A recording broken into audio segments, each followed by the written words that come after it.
They laughed when she booked a crumbling, forgotten parish for her big day. The elite circle of brides called it a pathetic, low-class joke. But the smirks completely vanished when military helicopters filled the sky, armed guards lined the streets, and a royal lockdown revealed her groom's true identity. The Palm Court at the Savoy hummed with the quiet, expensive clinking of fine porcelain and the murmured gossip of London's upper crust. Sydney Foster sat at the edge of the velvet banquette, her fingers tracing the rim of her teacup. She was an outlier in this circle, an art restorer who worked miracles on the oil paintings and priceless heirlooms sitting in the estates of the women surrounding her. She was tolerated, even invited to their lavish luncheons, mostly because she was incredibly useful, and partly because wealthy people always need someone to feel superior to. At the center of the table was Victoria Kensington, heir to a transatlantic shipping empire. Victoria wore a pristine Chanel tweed jacket and a diamond engagement ring, heavy enough to double as a paperweight. Beside her sat Penelope Wentworth and Caroline Astor, nodding along to every syllable. Victoria spoke like loyal subjects to a queen. So the floral arrangements alone are running about 80,000. Victoria sighed, examining her manicured nails as if the staggering sum was a tremendous burden. We are flying in white orchids from a private grower in Kyoto. The Dorchesters simply wouldn't allow us to use their standard florists, and Harrison absolutely insisted we spare no expense. It's exhausting, really, being this involved. Penelope gasped softly, practically vibrating with excitement. It's going to be the wedding of the decade, Victoria. I mean, after the ceremony at Westminster, where else could you possibly hold the reception? The Dorchester is perfect. Sydney took a quiet sip of her Earl Grey. She didn't resent Victoria's wealth. She just found the relentless parade of it exhausting.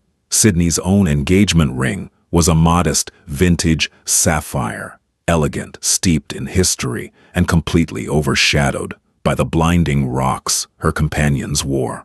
"And what about you, Sydney?" Caroline asked, her tone dripping with a condescension masquerading as polite curiosity. "You've been so secretive about your little wedding. Have you and Leo finally picked a date?" Sydney set her teacup down. She knew exactly what was coming. "We have. It's next month, actually, the 14th. Victoria's eyebrows shot up. "Next month, my God, that's practically a shotgun wedding.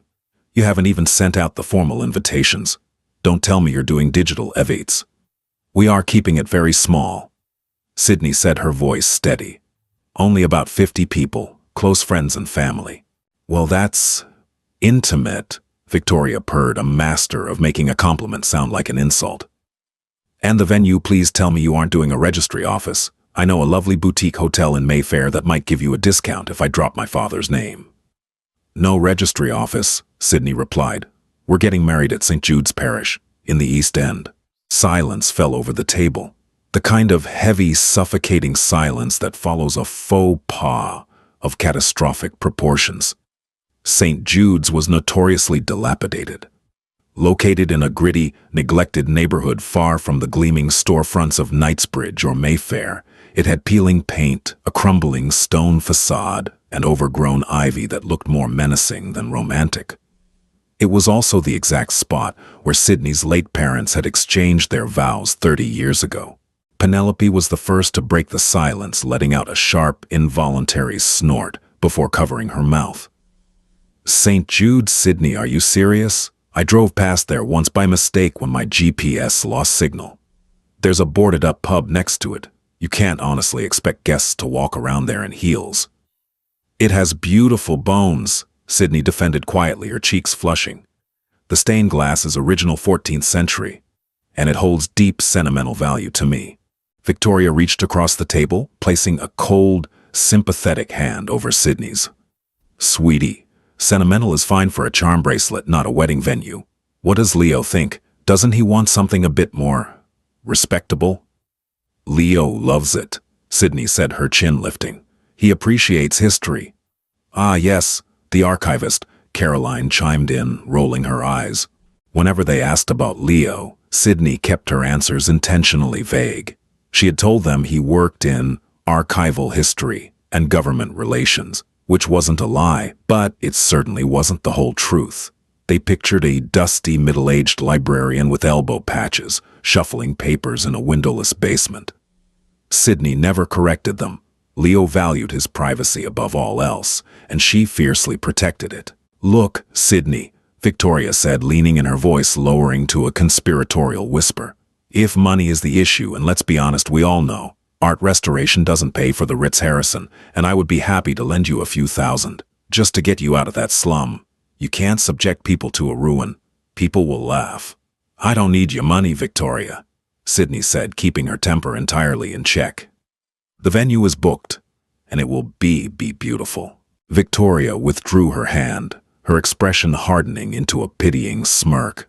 "Suit yourself, but don't say I didn't warn you when your wedding photos look like they were taken in a war zone." As the luncheon wrapped up, the girls whispered behind their menus, casting sidelong glances at Sydney. She left the Savoy feeling the sting of their mockery, but as she stepped out into the crisp London air, a black, heavily armored Jaguar pulled up to the curb. The tinted window rolled down, revealing a devastatingly handsome man with sharp, aristocratic features and piercing blue eyes. "How was tea, darling?" Leo asked, his voice a rich, calm baritone. Sydney smiled, sliding into the plush leather seat of the car. "Vicious as usual. They think we're getting married in a slum." Leo's lips curved into a slow, mysterious smile. "Let them think what they want. They have no idea what's coming." 2 weeks before the wedding, Victoria hosted her lavish engagement party at a sprawling multi-million-pound penthouse overlooking Hyde Park. The champagne was vintage Dom Perignon, the caviar was beluga, and the guest list was a who's who of London's financial and social elite. Sydney almost didn't attend, but Leo had insisted. "It's polite to show our faces," he had said, fastening the cuffs of a flawlessly tailored, unbranded charcoal suit that whispered rather than screamed wealth. When they arrived, the penthouse was suffocatingly crowded. Sydney wore a simple, elegant silk slip dress, standing close to Leo. Almost immediately, Victoria spotted them and practically dragged her fiancé Harrison over. Harrison was a hedge fund manager with a loud voice, a perpetually flushed face, and an ego the size of the Canary Wharf tower he worked in. "Sydney, you actually came of." Victoria beamed her eyes, doing a quick, calculating sweep of Sydney's outfit before landing on Leo. For a split second, Victoria faltered. Leo did not look like a dusty archivist. He stood tall, radiating an effortless, terrifying sort of authority. But the moment passed, and Victoria's trademark smugness returned. "And this must be Leo. A pleasure." Leo said, his tone polite but profoundly distant. He didn't offer his hand first, a subtle protocol, deeply ingrained in him, forcing Harrison to awkwardly thrust his own hand forward. "Harrison," the hedge fund manager grunted, gripping Leo's hand too tightly in a pathetic show of dominance. "Victoria tells me you work in government archives. Must be a thrill, sorting old papers, checking out library books." Leo's expression didn't change. "It is entirely focused on preserving family history. It has its moments." "Right. Well, somebody's got to do the boring stuff." Harrison chuckled loudly, looking around to ensure people were watching him hold court. "I manage a portfolio of about $2 billion. Fast-paced, cutthroat. Not everyone's built for it. So where are you two headed for the honeymoon?" "Brighton, a lovely little bed and breakfast in Cornwall." "Actually," Leo said smoothly, taking 2 glasses of champagne from a passing waiter and handing one to Sydney, "we are spending some time at a family property near Lake Geneva." Harrison snorted.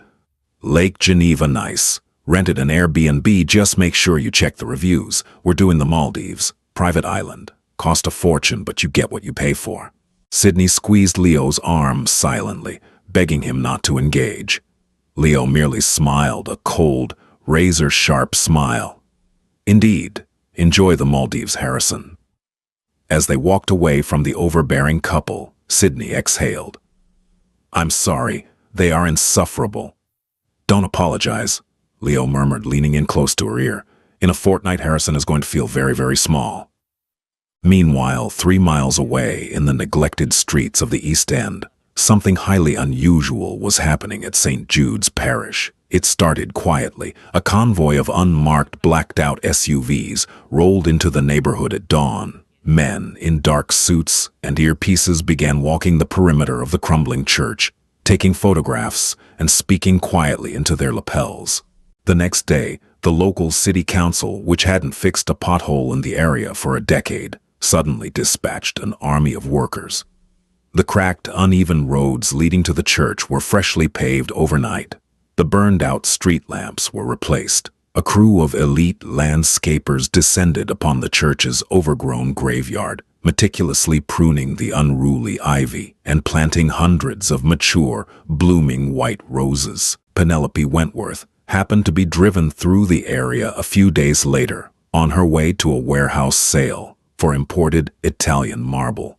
She peered out the window of her chauffeur-driven Mercedes and gasped.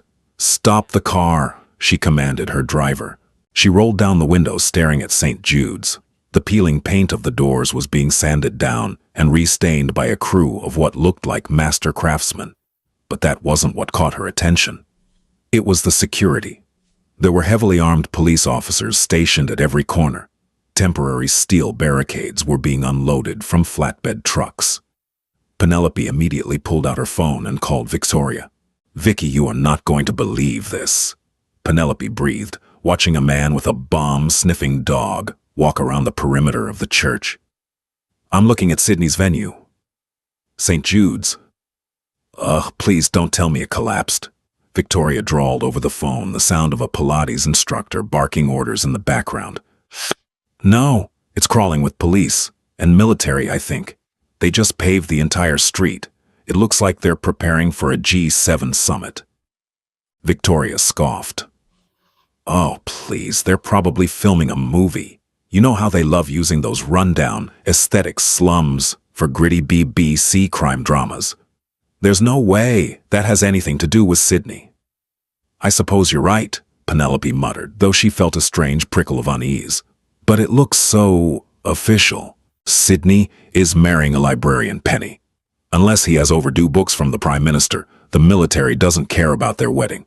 Now let me go. My trainer is glaring at me." But the shadow protocol had only just begun.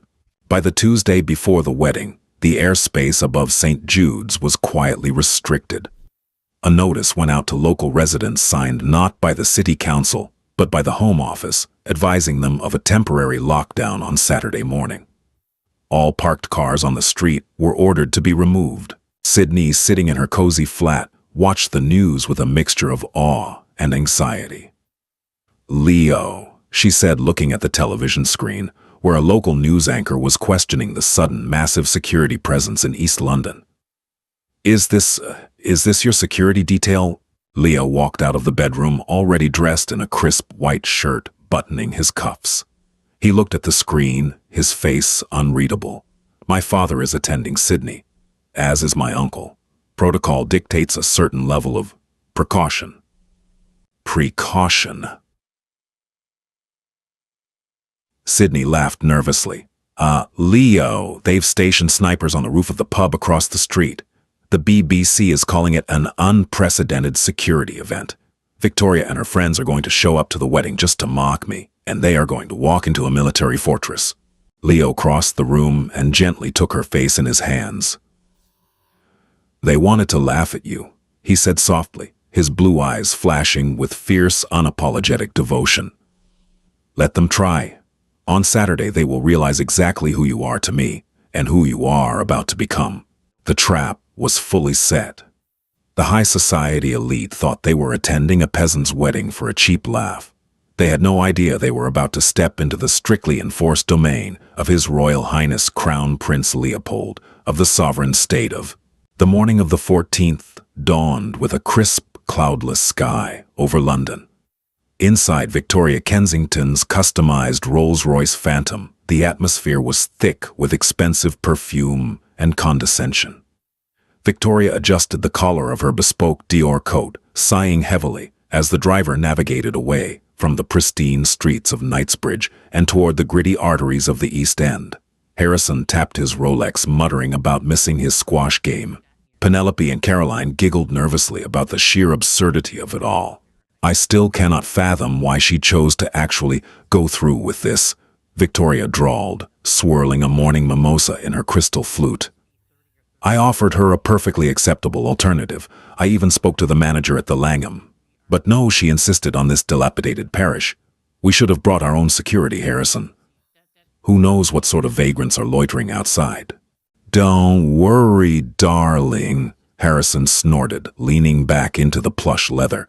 "If anyone asks for spare change, I'll just throw them a 20. Let's just make our appearance, take a dreadful photo for the poor girl's album, and sneak out before the reception. I have a reservation at Scott's at 2. As the Phantom turned onto the main road, leading to St. Jude's, the driver suddenly hit the brakes. The vehicle jerked to a halt, causing Victoria's mimosa to spill onto her pristine tweed lap. "What on earth are you doing?" Victoria shrieked, dabbing frantically at the stain. "Apologies, Miss Kensington," the driver replied, his voice laced with confusion. "There appears to be a roadblock. The entire street is barricaded." Victoria peered through the tinted window, her jaw dropping. The crumbling, narrow street she remembered from Google Maps was entirely unrecognizable. Instead of abandoned storefronts and graffiti, the avenue was lined with towering steel barricades and hundreds of imposing figures in elite tactical gear. Armored Range Rovers idled at the checkpoints, and armed officers scanned the approaching vehicles with terrifying intensity. "Is this a terrorist threat?" Caroline squeaked, her face turning pale. "Victoria, tell the driver to turn around. I am not dying in the East End." "Calm down," Harrison barked, though his own face had lost a fraction of its ruddy color. "It's probably just a dignitary passing through. I'll handle this." Harrison rolled down the window and snapped his fingers at the nearest officer. "You there, move these barricades. We are guests at a wedding at St. Jude's, and we are already running dreadfully late. Do you know who I am?" The officer did not flinch. He approached the vehicle slowly, his demeanor entirely devoid of deference. "Sir, this is a highly restricted zone. I need to see government-issued identification from every passenger in this vehicle. Only individuals explicitly listed on the Royal Protocol Registry will be granted access." "Royal Protocol Registry." Victoria echoed, her voice trembling slightly. "There must be a mistake. We are attending Sydney Foster's wedding. She restores paintings. Her fiancé is a librarian. There is absolutely nothing royal about them." The officer pulled a sleek digital tablet from his vest. "Identification, now, or the vehicle will be escorted out of the perimeter by force." Fumbling in shock, the group handed over their passports. The officer scanned them. "Kensington, Wentworth, Astor. You are on the secondary guest list. Proceed to the security scanning pavilion. Your vehicle cannot go any further. You will walk the remaining 200 yards. "Walk," Victoria gasped. "In these heels." "Step out of the vehicle, ma'am," the officer commanded, his tone leaving zero room for negotiation.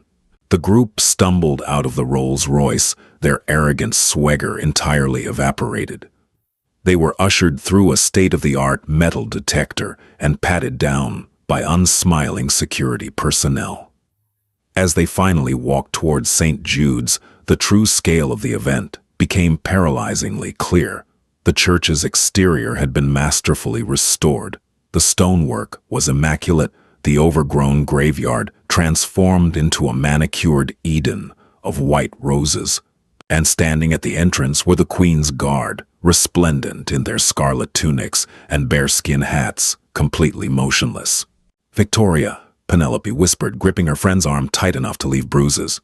"The Queen's Guard. They only deploy for the monarchy." Victoria swallowed hard, her mouth suddenly dry.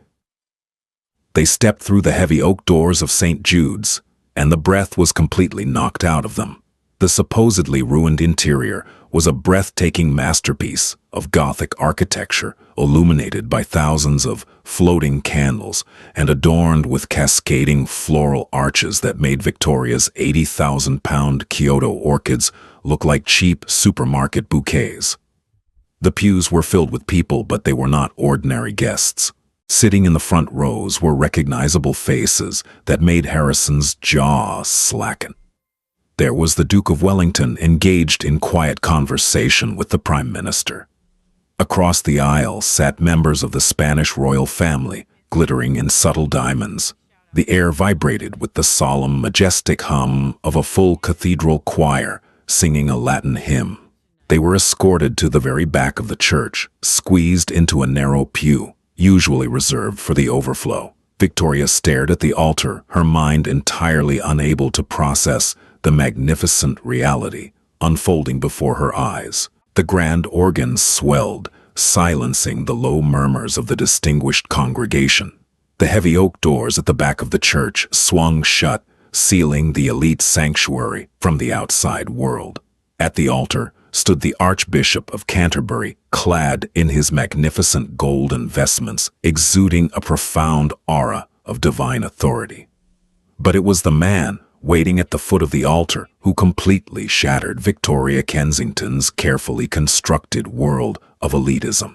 Leo turned to face the aisle. He was no longer the understated, quiet man in the unbranded charcoal suit. He was dressed in the impeccable, awe-inspiring ceremonial military uniform of the House of Habsburg-Lorraine. A vibrant crimson sash cut across his chest, adorned with historic medals of honor, and a brilliant diamond star insignia that caught the candlelight, throwing fractured rainbows across the ancient stone walls. He carried a ceremonial sword at his hip, his posture radiating absolute sovereignty. "My God!" Caroline whispered, her voice barely audible over the thundering organ. "He isn't an archivist. He is His Royal Highness Crown Prince Leopold. He is the direct heir to the Habsburg-Lorraine fortune." Harrison looked as though he had been physically struck. The man he had mocked, the man he had told to check Airbnb reviews in for a honeymoon, was a billionaire royal whose family lineage commanded the respect of every sovereign nation in Europe. Harrison shrank into the wooden pew, his blustering arrogance replaced by a cold, overwhelming wave of profound humiliation. Then the music shifted. The choir's voices soared to an angelic high, and the doors opened one final time. Sydney appeared, and the entire church collectively held its breath. She did not wear a trendy brand-name gown designed to flaunt wealth. She wore a bespoke masterpiece of ivory silk and antique Brussels lace, painstakingly crafted by the same royal artisans who serviced Buckingham Palace. The train cascaded endlessly behind her, carried by two impeccably dressed pages, but the absolute centerpiece of her ensemble rested upon her head. It was the legendary Empress Maria Theresa diamond tiara, a priceless, historically guarded artifact that had not been seen in public for nearly a century. Victoria felt a sharp pang of jealousy so intense it was almost physical. Her heavy diamond engagement ring suddenly felt like cheap costume jewelry compared to the centuries of power history and genuine majesty radiating from the woman walking down the aisle. Sydney's face was serene, completely unbothered by the hundreds of elite eyes upon her. Her gaze was locked entirely on Leo. As Sydney reached the altar, Leo extended his white-gloved hand, his piercing blue eyes softening with an adoration so fierce it brought tears to the eyes of the jaded aristocrats in the room. He bowed his head slightly, a prince acknowledging his equal before taking her hand in his. "You look absolutely magnificent," Leo whispered, his voice carrying just enough to be heard by the front rows. "Not bad for a dilapidated parish," Sydney whispered back, a tiny triumphant smile playing on her lips. The Archbishop raised his hands and the ceremony began. The vows exchanged were deeply traditional, steeped in centuries of royal protocol, yet delivered with a raw emotional intimacy that no amount of money could buy. When they exchanged rings, Leo slipped a band of flawless, unheated cashmere sapphires onto Sydney's finger, sealing a union that forever elevated the humble art restorer to the highest echelons of European royalty. "By the authority vested in me, and under the divine grace of God, I now pronounce you husband and wife," the Archbishop declared, his voice echoing through the vaulted ceilings. "Your Royal Highnesses, you may seal your vows." Leo took Sydney in his arms and kissed her the moment echoing with absolute perfection. The congregation rose to their feet in a thunderous standing ovation. The Prime Minister clapped heartily. The Duke of Wellington nodded in profound approval. As the newlyweds turned to walk back down the aisle, the Queen's Guard formed a canopy of shining steel swords. They walked beneath the blades, radiant and untouchable. When they passed the very last pew, Sydney's eyes flicked to the side. She locked eyes with Victoria, Penelope, Caroline, and Harrison. Sydney did not sneer. She did not mock them. She simply offered Victoria a polite, serene smile, the exact kind of smile a queen gives to a commoner. It was a silent, devastating victory that completely dismantled Victoria's entire social standing in the span of a single second. The group stood, frozen, completely paralyzed by their own insignificance. They watched as the Crown Prince and his new princess stepped out of the heavy oak doors and into the bright London sunlight, where the deafening roar of a 21-gun salute shattered the sky. Outside, a historically priceless horse-drawn state landau awaited them, flanked by a massive cavalry escort. The crowds of locals who had gathered behind the barricades erupted into wild cheers, waving flags and throwing white rose petals into the air. Victoria collapsed back into the wooden pew, the grand organ music still ringing in her ears. She looked at Harrison, who was staring blankly at his shoes. "Harrison, Victoria muttered, her voice entirely devoid of its usual arrogant sting. "Cancel the Maldives." Harrison didn't even look up. "I know." The wedding of the century was not held at the Dorchester, and it was not bought with hedge fund money. It was held in a forgotten parish in the East End, guarded by the military, blessed by the Archbishop, and remembered forever as the day the art restorer became royalty, leaving her bitter rivals in the dust. Did you love this incredible story of ultimate revenge and royal romance? Sometimes the loudest people in the room are the weakest, and true power never needs to announce itself. If Victoria and Harrison's epic downfall made you smile, don't keep it to yourself. Hit that like button right now, share this dramatic tale with your friends, and make sure to subscribe to our channel for more amazing real-life stories. Leave a comment below with your favorite moment.